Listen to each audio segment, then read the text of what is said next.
Hello, everybody, and welcome to Late Night Football. Welcome back to me.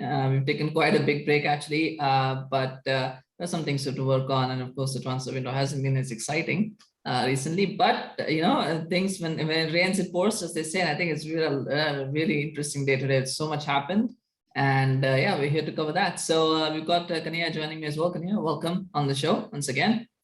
Thank you. Thanks for having me. Yeah, it's finally been some news. Yeah, it's like one of those. It's like one of those transfer days, isn't it? It's almost like FIFA when you play FIFA. It's like can this happen? That happen. But it's been like that. It's been a bit like that. So we'll go through it, yeah, let's see how far we get in, because there's a lot to talk about. Lots of hijacks.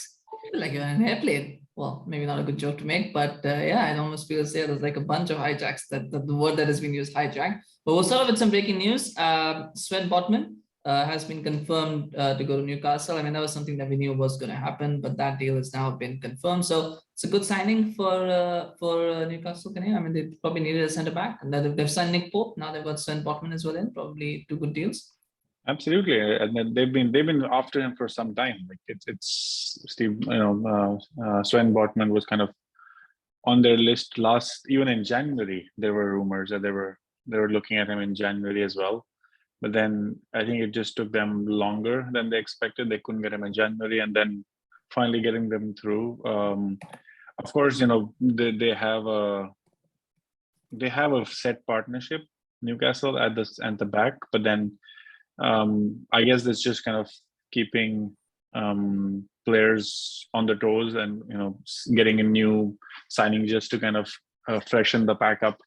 And that's how, and that's what's expected. We didn't, we were all kind of expected Newcastle to go crazy and just like spend millions and just on every player and every position, just kind of get everybody.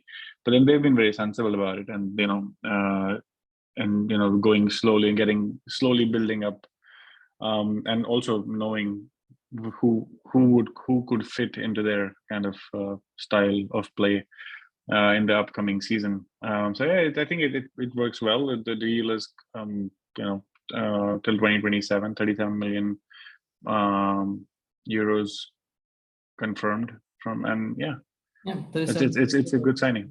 That's a decent deal for a Dutch international player. I think is definitely something good. And of course, another deal that's also been confirmed, Takumi Minamino. He moves on to from Liverpool. He's moving to Monaco.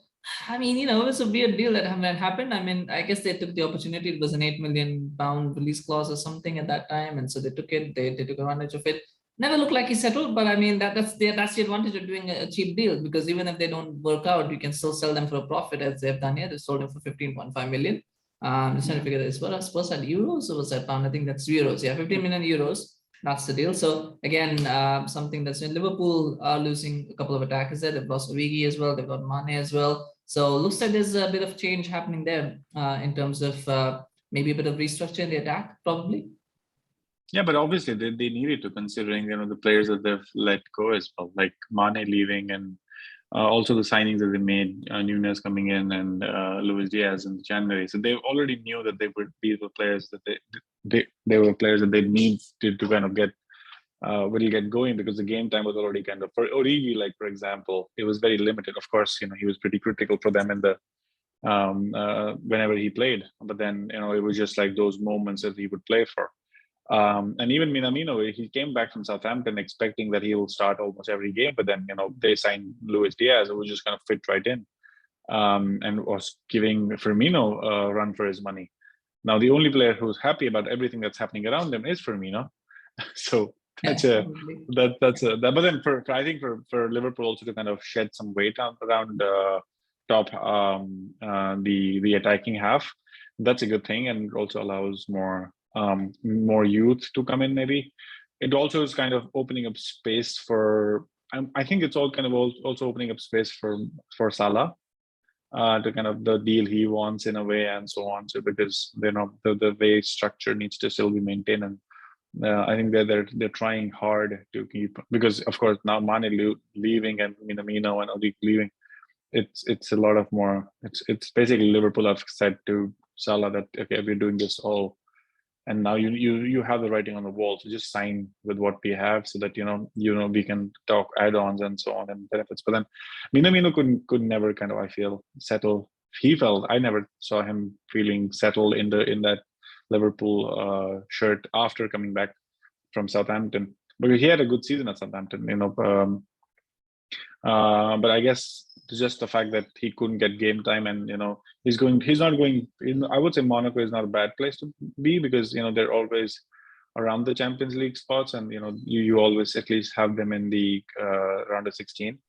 So that's kind of a good experience. It also depends on how he kind of plays in that Monaco side, and Monaco has kind of course, the whole the management is really smart there. They kind of buy players for cheap and then kind of get them to thrive at a very different level, and then sell them for much more. Case in point, a lot of players like Falcao, Mbappe is the biggest one, but then so that's kind of maybe Minamino is not the next Mbappe, but then he still gets them the money. So Martial, Tillemans as well. So it's place there. It's a good place to go. Monaco, of course, is a fantastic place to play. So all the best to Minamino as well in his new journey. I'm sure Liverpool fans will wish him all the best as he moves on, and we'll see how well he does going forward. We're gonna ramp this up a little bit. So we'll talk about Gabriel Jesus as well. So the fee has been agreed, of course. I think he had his medicals today. So I think that deal will soon be officially announced. Not officially announced yet, but I think it will be done soon. 45 million pounds plus add-ons is what is being reported. So you never know the real fees, because they always end up being undisclosed. But 45 million pounds, you think that's a good deal for a player? But there was a stat that he's never scored more than 14 Premier League goals in a season. I'm sure he scored 20 probably with all competitions included. But 45 million pounds for him, you think it's a good deal for Arsenal? I think Arsenal needed somebody like they've been. I think I think they needed a striker. So I don't think if it's a good deal or if it's a bad deal, they need somebody, because clearly the pressure on Lacazette and then Nketiah and and the Martinelli and they're not all out strikers, like minus Lacazette. He's like the number 9 and now. But then with Gabriel Jesus coming in, he allows them to kind of flourish and have more striking capabilities, because they've almost looked they've scored goals, but they haven't scored goals from the wings. You've not seen them score goals from the center or like a striker's goal for a long time. And that it's I think the valuation is more about like you see even you're trying to see who they're signing as well. So Phillips as well from Leeds were on the same deal. So I think they're doing a one-to-one in a way. So because I think that deal was also around 45 million pounds. So I think that's what they're kind of trying to maintain the same balance sheet rather than kind of losing too much money, because you don't really know what the numbers with the Haaland deal is. Actually, it can't be 60 million. That's just kind of whitewash, and I can't believe that that's going to. It could be 5 times more than that, but then over 5 years. But then they still need. But Gabriel Jesus kind of. He knew his time was up at City for a long time. Like even I think Sterling also knows that his time is up with Haaland now coming in, and Pep would have kind of like they know Pep. Pep loves young talent. He likes to kind of work with people who he can hone, and he feels that I feel that if he let Sane go, then comparing them to Sterling and Jesus would be foolish in my mind, because Sane was like the best I've ever seen under Pep, and then so yeah, I think it's a good deal for Arsenal. It shows again the backing that the management in Arsenal has with Arteta, so they believe in his plan. They're kind of backing up with the players. They've had a good. I would say, I think they've signed. They've only signed. They've signed one more, right? If they signed the Veleja, or what's his name? Fabio Vieira. Exactly. So they've signed. So they've made 2 signings. So that's So I think for Gabriel Jesus, it's a good thing as well. Like Arsenal is kind of coming up. They're trying to be in the Champions League spots. Of course, he's going to miss that. But then it's still kind of it's good for Arsenal. Like he can kind of cement that number 9 and the goal threat that they need, because he's a good player. It's not, let's be honest, he's not a bad player. But then he with City, he had so many finesse and world class players around him that he just looked very mediocre if he couldn't tap the ball in the goal and stuff and so on. So it's much easier for Arsenal to kind of or for Jesus to get going in Arsenal. And a good signing for Arteta, he knows them. So what do you think? What do you think about this Arteta now finally kind of getting his signings? Do you think it's a good thing? Very interesting one. He's a good player. I think he's a much better player than what a lot of people say that he is. Is he worth 45 million pounds? I mean, again, it's relative stuff, isn't it? If I say, well, is he not? And somebody will probably point out about Harry Maguire or Jadon Sancho. I'm pretty sure somebody will come up with that, because that's how the stick is to beat. So I think it's a decent deal. I think I would probably tried 40 maybe. Then what's 5 million pounds for a club like Arsenal? Yeah, so, exactly. So yeah, probably on the upper end, on the lower end of being overpriced, so not too overpriced. But I mean I mean, if City need the money, then that's the way they go. So I suppose it's a good deal. The question is, will he be able to excel at Arsenal? I think he can. I think playing regularly, especially playing as a striker regularly, because I think Pep had this habit of always pushing him around in different positions. Whereas if he has a settled position and a settled role, if he knows he's going to play as a striker for whatever the season or whenever or however long he's at Arsenal, then I think he will probably be better. So, and he's still got a lot of good years ahead of him. So yeah, I think it's a good deal for Arsenal. I think they need a striker, and they've got someone who's Premier League proven. So hopefully he can spur Arsenal on. And well, I mean, to be fair, that's a good piece of news for Arsenal, because now we get into the HIJACKS. So it's been a chaotic day. And the reason it's been chaotic is Arsenal have been negotiating for Raphinha for a long time. Barcelona were also negotiating with Raphinha with Leeds, and then suddenly in walked Chelsea. It's almost like how you and I meant that it's like you go into the convenience store, but it's also like sometimes you go into an auction and you see a code and there's like two people there. Should I buy it? Can I get it for 100? Can I get it for 90? And then somebody goes, I'll take it for 120. Pack it up, and then he just comes in, walks, and goes out. It's almost like that with Chelsea, isn't it? Getting Raphinha. The deal has just come out of nowhere for Chelsea. Are you surprised at the pace of the deal? That was the striking feature for me, was the pace of the deal. Just came in and they just did it very quickly. Did that take you by shock or? No, I think this is expected. Like with Marina leaving as well. Like I think they've just been kind of dealing. I think with Cech also leaving now, there's a lot of restructuring happening right now with Chelsea Football Club. So I think they're still waiting or pending final approval from the Parliament to get this deal through. But then I think the underwriters and I think they already know that they will get this through in a week or two. So I think they have been allowed because they've made a bid, and it makes all the checks that the Parliament expected in Britain to kind of give this deal a go ahead. So I think they already are confident. So it was pretty clear that, like, the owner himself is kind of leading this with these deals. So it's I'm not surprised with that in a way, but I'm kind of surprised with how slow how slow has Arsenal been on this, because they had this, I think they had good contact, and there's a lot of Barcelona. I was very sure that there's no way that they're going to get Raphinha given the fair play. Maybe if De Jong kind of leaves, and maybe they can then. But then Leeds won't lower their deal as well, right? They because they just sold Calvin Phillips to City for 45. So they'll be like, if I'm able to sell Calvin Phillips for 45, I might need 85. So that's what their deal is, right? They're asking for 65 to 75 for Raphinha. But then Chelsea has been like with Boehly kind of leading the pack. I think that's the pace is now the intention. Chelsea has always been there. So like that's what Fabrizio Romano even said, that don't count Chelsea out ever, like, because they're like, they have a situation that they're dealing with internally with the whole management kind of changing.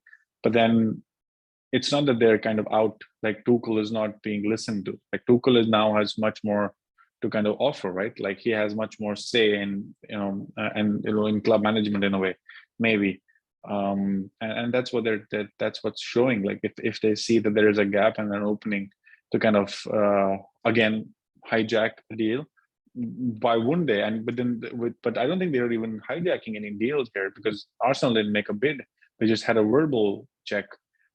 which was then rejected by Leeds immediately. So they didn't even send up an official bid to Leeds for Raphinha yet. And Barca is like has had an agreement with Raphinha since like forever. I would say with terms, okay, we always agree personal terms, those never exactly because it was Deco. Deco is his is the agent, and Deco has been the Barca legend. So and he's the recruitment guy or the scout in Brazil. So there's no denying that it was. But then it's kind of also the fact that it shows that the deal is never done. The transfer market is very kind of open, and it's not done till it's done, and anything can happen. But what I'm really interested is the fact that how does this affect the buyout, and what happens when because like there's a deadline, there's a transfer deadline, right? So they need to get the approval for the buy. For, done. like, I think the takeover has already been approved. I don't think there's much left on that side. I think, but it's not made official. So yeah, I think the only thing left on that side probably is some checks and balances, but I think they've been allowed to make signings. I think there was a deadline that Chelsea had to meet where the sale, basically there was a point where the sale, where Abramovich's ownership had to come to an end, which I think it has. So now it's just a matter of Boehly taking over. But I think that will happen. I don't think that's something that's significant or serious. So I don't think it's going to affect them in terms of transfers. I think what was holding them back was the fact that they had to get rid of a lot of the people behind the scenes, like Buck and Marina. Those guys had to be, escorted out the door. And so they did that. And now I think they're saying, okay, well, now we've got that sorted. So let's get the signings in. I think that's where they are right now, is what I'm thinking. But it's still it's a good showing of intent. What does this mean for Raheem Sterling? I think that's an interesting question, because he's been linked with Chelsea as well. And there's another deal that's also happening, which is of course might impact that. But do you think they will try to? I mean, at the moment the price is varying. Some say that it's going to be 65 million pounds. Some say 35 million pounds. I don't know which one is correct. But what do you think his price tag would be or should be in a market like this for Chelsea to pay? I think he'll be pretty similar to Gabriel Jesus in my mind. So 45 or something. That's kind of. But again, we're like, is he like? I would say Chelsea would be happy enough to pay for Sterling, because he gives them like of course they've offloaded Lukaku in some sense, and I'm very sure that Boehly will be like, I don't need to deal with that ever again. And Sterling has been very consistent, so he's never kind of spoken like the players that are in touch with or they're talking to have never kind of spoken like openly about moving to different clubs. I think, which is now a bigger problem for Chelsea than anybody else, because they made a big signing which didn't work out with Lukaku. So I feel it's more like they wouldn't mind playing 45, I would say, for Sterling. And then kind of adding 65 for Raphinha. So I would say around 110 to 100 to 120 would be their budget to get, because these two players allow them to kind of. But I'm also kind of, I don't think they're still done, because I think they still need a center back with Rudiger kind of. This as well, yeah. I think 35, you know what, I was thinking, well, 65 is way too high for someone like Sterling's caliber. I don't think it's a 65 million pound player. If City can get 65 million pounds, then they should their negotiator should be knighted, whoever that is. But no, I think 35 sounds right in a certain way. If Sterling was in English, I think his price would be 35, but because he's English, I think you probably command a little bit more. 45 sounds right. I think 45 sounds right. Just because we're comparing it to Gabriel Jesus, I think 45 sounds right. That's about where I think he will be, because I think Jesus had a better season than Sterling last season. I might be wrong. Yeah. I thought he was more visible, at least in many ways. I think he was better. But City fans can probably disagree with me and let me know if you thought Sterling was better. Happy to have an alternate opinion. But I think 45 sounds about right. But I'm sure Chelsea will try to drive it down further if they can. And maybe this Raphinha deal gives them that leverage to do that, to say, well, you know what, we've got Raphinha already, so we don't really need to buy Sterling unless we get a good deal. So that's something there. But speaking of defenders, so there's another one that's come up is Ligt. Matthijs de Ligt is one of the players that now been linked. Jules Kounde is another one. But Kounde apparently has his heart set on Barcelona. But Barcelona, of course, don't have the money. People have their money. Barcelona have everyone's heart, but they don't have any money. But the thing is, they're looking at the Ligt. Now, the Ligt, the thing is, so it is said that it'll probably be between 25 and 30 million euros, not pounds, euros. But the player that they want to give as well is they also want to add Timo Werner or Christian Pulisic in that deal. So there is another forward that might be offloaded. Would you rather try to go for Kounde or would you rather try to go for De Ligt? Assuming that they can still convince Kounde to come, would you go for De Ligt or would you go for Kounde if you were the Chelsea person? I think I think I would stick with Ligt in a way because his because he's been more like they couldn't close Kounde. Chelsea couldn't close Kounde for some time. They've tried a couple of seasons now. So last season they tried the January window as well again, talking about it. That didn't work. So they've kind of burned their waters, I would say, or kind of they've done what they can best on that front. Of course, it's never say never. Like, and tomorrow Kounde can be announced as a Chelsea player. But then I feel that it's more easier when you go with a fresh view toward the new player. It's much easier to kind of showcase a player who said no to you. Well, we're signing somebody else then. Yeah. So this also shows intent that we're not kind of stuck on you, which was kind of, I think, almost like Chelsea was like every transfer window, do we get Kounde? Will we get, like Tuchel was like obsessed with him in a way that he was like, I want him at any cost. And but then, he would just not budge in that. And, and of course, prices Kounde has his own. Yeah. Yeah, I think it's easier. The De Ligt deal is easier to do because the Juventus are okay to take a forward, so they pay less of a player they want to offer. Yeah. Between Kounde and De Ligt, I would go for Kounde because I just feel De Ligt is overrated. That's just what I feel. I think he was brought in specifically to overthrow Chiellini and Bonucci. Basically, he was supposed to be the replacement for one of them. He couldn't. I don't think he's ever replaced them. I don't think he's been able to replace them. I know he's played over them and games, but I don't think he's ever really effectively replaced them. So that's something that goes against him. Maybe the Premier League might be more suited to his style. He's definitely got leadership capability. Maybe certain players do better in certain leagues, so maybe he'll do better here. I just feel he's a bit overrated. But that being said, I think De Ligt is better than Pau Torres. So I think if the choice was, I think the third choice was probably Pau Torres. So I think definitely you'd rather go for De Ligt than Pau Torres. So whether sadly Pau Torres, I don't know. Maybe Barcelona might look at him as an option, as a cheaper option to Kounde. Maybe that might be something as well. Manchester United, I think that trail has gone cold. I hope they don't get him. But yeah, I think that trail has kind of gone cold there. But we'll keep an eye on that one as well, Pau Torres as well. And then, of course, speaking of hijacks, we continue. Tyrell Malacia. Now, that's another one. And this is surprising, even more surprising than Chelsea, but not because of the speed, but because of the club. It's Manchester United. They don't do this sort of thing. But you know what? I'm actually more excited for this one than for he who shall not be named until the end, because I'll talk about him at the end. But I'm actually more excited for this one because one, it's a very good deal that they've done. They've actually kind of done something that proper football clubs do, which you don't expect from Manchester United. Secondly, it's a very reasonable deal. Malacia, it's 15 million euros plus add-ons. So it was, I think, 15 plus 3, so probably 18 million. Yeah. Not too bad. So about 15 million pounds probably.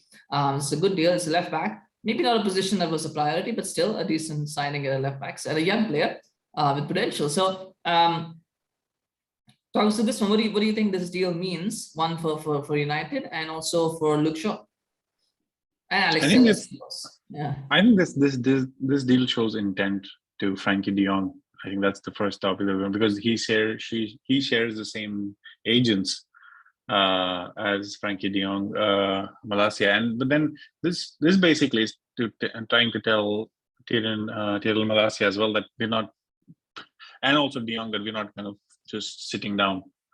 We are here to build, and we will, and this is how the proper football. I think Manchester United right now has been under a lot of scrutiny, maybe it's just another PR stunt, or just to kind of get things that we were there. We went for a deal and I don't know. He's not signed yet. They've made a bid which is accepted. But then there's up with the player now. Personal terms. Exactly. I mean, if they can't agree personal terms with Malacia, then I think those guys should just quit their jobs. I think at this point, I think I can understand. I can understand the other guy, but if you cannot agree to personal terms with Malacia, then you really shouldn't be. It's easier. It's easier with Malacia as well because he's Dutch, so it's again Ten Hag, so it's much different. It's much easier to agree personal. But then I think it's a great deal. It's also of course for Luke Shaw and Alex Telles, it shows that it's what Manchester United does. Like with Alex Ferguson, they would get one player who will just kind of shake things up with everybody, and then kind of everybody's next season is like playing at a very different level, and you suddenly are like, oh wow, where did this player come from? So I think he's just shaking the whole tree. And of course, Harry Maguire is, we can't play three right backs or like three full wingers. We still have Harry Maguire to kind of deal with Manchester United. I think that's a separate problem, and a discussion that we won't get into right now. But then I think this deal is perfect. If this gets signed, I think Frankie De Jong will not be that far away.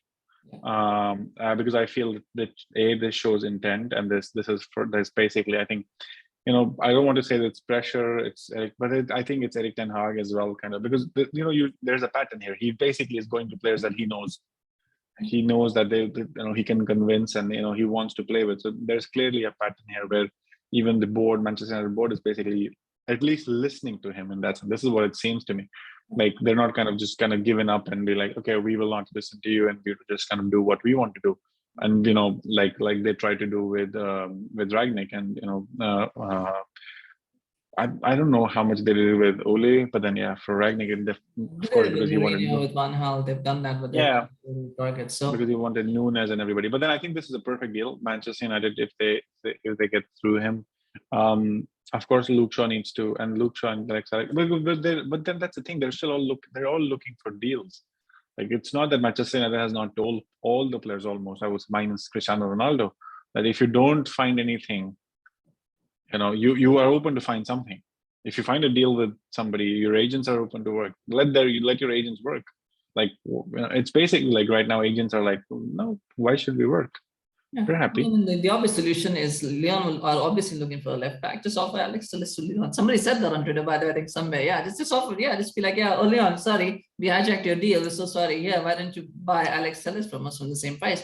I think that would be a good deal for. Actually, that would be a good deal for Leon. 15 million euros for Alex Telles. I think is a pretty. How much did we buy it from? By Alex Telles for? I thought 18 million euros or something. It was not 12 million plus add-ons, if I'm not mistaken. I think that was the deal that was done 2 years ago. I know it was very cheap. 20. It was very, very. Yeah, it was less than 20. That's what I remember. Yeah, it was 12 million plus add-ons. I don't know if it was 12 million pounds or 12 million euros, but I think the total package was about 18 million euros or pounds. 15 million euros. That could be. Yeah, you could take a hit. He's 2 years old. He's almost 30 anyway. So yeah, I would do that deal again if I was in charge. I would just talk to Leon and be like, yeah, we screwed you over there, but you know what? Here you go. Here's someone else for you, and maybe Telles is interested. You get that. But anyway, we'll see what happens with that one. And then that feeds into Frenkie de Jong. I was still going to mention him until the end, but then Knayha took his name. But anyway, Frenkie de Jong. So I made a mistake actually. I actually thought this deal the fee was agreed, but the fee has not been agreed yet. What has been agreed, and we keep saying every day, step closer. But I think this is like, climbing up Vaishno Devi, for any Indian who knows, that's like climbing the steps of Vaishno Devi. I'm not even steps, you got to go climb 100 and there's still 400 to go every step. I don't know. But so the thing is that the overall fee has been agreed. It's 85 million euros is the whole package. It will be 65 million euros upfront plus 20 million euros add-ons. What is still left to be decided is how the add-ons are going to be structured. So that has not been done yet. And then, of course, personal terms are here to be agreed with De Jong as well. So those are the two parts that are still remaining. So I thought it was actually agreed. So what has been agreed is the fee has been agreed, but they haven't accepted the official bid because there's still things on there. It's a deal that just keeps going on and on and on and on and on. And I'm over it at this point. Like, I'm more excited for Malacia just for that reason, because if there's the speed of it, everything is quick. I think what De Jong is just going on. I mean, obviously Barcelona need to get money in by June 30th. I think that is something that was mentioned. I know that they're full economic levers and all of those things, but I think the plan was still to get it done by June 30th so they can show it on their balance sheet. So are you still optimistic that a bid will be accepted by June 30th, do you think, or do you think this will drag on into July? I think this will be done very soon now, I would say, because this is basically kind of the crack that United wanted.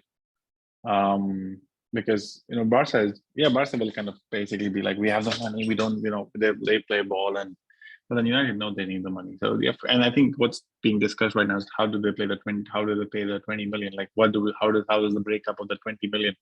So they'll get 65 million up front. That allows, but then they're like, we need 20 million now, and then United saying no, that's 5 years. Or that's like depending on how, and maybe even the Champions League, things Champions League and qualification and stuff, and so they're kind of figuring that. So that's kind of the silly part of it. So I would say like this deal is almost through. These are just kind of saying that, you get more HRA or, this allowance and so on. That's like basically when your salary is fixed. So that's kind of the stupid things. That was the products. I'll book my hotel bills and stuff and so on as well to the company and so on. But then, I feel this is, but then what Barcelona needs to, and what Manchester United needs to do is basically close this. Like I would not be happy or interested to keep hearing about this deal and we're not moving on. It's basically like you've already taken dividends. So basically, if you're discussing add-ons and we've been discussing 20 million, you've taken 11 million of dividends already. So why are we negotiating add-ons when you didn't think once about signing players and stuff? And so I think we should just pay the money and just get done with it. Like if you've paid 85 million for Harry Maguire, and that's I don't think he's worth. I don't think he's worth 85 million upfront. I think 65 million for me. I mean, the 20 million, I guess, is add-ons. It's just deciding how they want to do it. So I'm sure they'll try to put in some easy ones and some hard ones. So I guess that's the haggling part, right? What are the easy ones and what are the hard ones? Yeah. But just on the initial 65 though, do you think that's a good? Do you think that is a good deal for Manchester United, for a player of that of De Ligt's quality? What do you think? Do you think it's a? I think it's about. I don't see the thing is we're not focusing on anybody. Like if you were focusing on 4 midfielders that we wanted, like Bissouma, we lost Bissouma. Bissouma would have been perfect. If he got Bissouma for 35 million, we could have just spent. Yeah, we could have spent 35 for him and basically be like, this is what we want. That's it, done. But then, I think Ten Hag wanted De Jong. I mean, exactly. But that's kind of the thing, right? Like, but you want to trust your manager. You don't want to because when I'm very sure when Bissouma was being discussed, like the Manchester United would have had a chance to look at him, but then Ten Hag said no. I don't know how to play with him. I would rather. I have 2 players. I have Fred and McTominay. I want somebody who can create. I can't play with Bruno Fernandes. Like in that sense, just kind of saying that I have 2 players which I can't do anything with right now, and then I need somebody to kind of play around, and Bruno can be there, and I've lost Pogba, and so it's pretty dirt. So I would say that it's again, but is 65, is 85 million upfront a problem? Manchester United has done these deals which have not worked and which have worked. Pogba was one of them. He's been a flop. 6 years of nothing and absolutely nothing from him, but then they justified it, right? So I would say that we're just taking too long for signing a good player who I don't know if he's the answer. I really don't know if he'll fit in, how he'll fit in. No, there's no guarantee. There's no guarantee. Exactly. There's exactly that he will work as well. I mean, the good thing on Malacia is that it's cheap, so even if he flops, you're not taking like Telles as well. And therefore, I feel if I'm United, I've probably scored 65. Whatever communication goes the other side in the PR department, make sure you say 65 and not 85. Make sure you say 65 because that's what we want to focus on. So I think it's a good deal for 65. I think it's a steal. I think it's a steal for 65, to be honest. And I don't mean to say that he's going to be a good player, that he's going to be a great player, that suddenly United are going to win the title. I just feel for a player of that quality, of that ilk, at least he has got a good hype around him, and he's got good. You said he was your player of the season for Barcelona as well. So someone like that, to get him for 65 million, that's a steal in some ways. And even if he doesn't work out, I think they could probably get a decent amount for him next season if they had to sell him. But that's it. But I think it's a good deal. The problem with the deal is the timing. I think they've just spent way too long negotiating that, and I don't know how much of it is their fault, how much of it is Barcelona. There's all talk right now that Barcelona don't want to do a deal before 30th June because they don't want to overpay for certain players. Like Lewandowski, that they were Lewandowski or even Kounde for that matter. They might just Sevilla or Bayern might just go, well, there you go. You got 65 million now. You got money, so here's how much we want. Yeah. So those kind of things also factor in. So it's not all entirely United's fault, I would say, but still, they probably could have done this deal quicker, is what I feel. But anyway, we'll see when this deal happens. I thought the fee was agreed, but it's not. So I really, if I had known that, I probably would not have brought it up during the show. But then we'd already pre-discussed that we were going to talk about De Jong. So I didn't want to do that. So anyway, we'll keep an eye on that one as well. And I think, we've really tried to narrow our focus to Premier League deals right now because that's where the action is happening. I'm sure there's a lot happening in other places as well. And we'll try to do that in a future show, so we'll talk about some of the other clubs. But let us know in the comment section what deals are you excited for. Give us your prediction over under. When do you think De Jong is going to be done? We can do like a pool on what day it will be announced, or at least what day it will be done. I think that'd be an interesting one if we run that one. But we'll see what happens with that one. Of course, it's the waiting game as well for Malacia. On Chelsea's one as well, I think it'll be interesting to see whether they will push forward with that Ligt deal and that Sterling deal now that they've got Raphinha, how quickly those can be done as well. So things will move. 1st July is also the official new date for contract signings. So that's when free agents will be able to sign contracts. So we might get a few confirmations for free agents, like Paul Pogba might know where he's officially joining Juventus. That might come. I think the Pogmentary, is something that might be the reveal on 1st of June, July rather, is when that's happening. So we'll keep an eye on that. So do remember to subscribe to our channel as well as follow us on Facebook. I know we're a bit inconsistent with the videos. We'll try to be more consistent as we go forward. There's lots of things happening, so it's hard to do videos every time, but we'll try to be more consistent. But thank you so much, Knayha, for joining me. It's always a pleasure to have you on the show. Pleasure. Let's hope that before we do our next video, we have signed some players. Well, let's hope the next video is a reaction to signing somebody. Exactly. Let's hope for if there's something announced tonight, we might be back on the show or something. We'll see. I don't think it will happen, but we'll see. We'll keep an eye on that. But thank you so much. Thank you so much for watching this one, and we'll see you again soon. Bye-bye.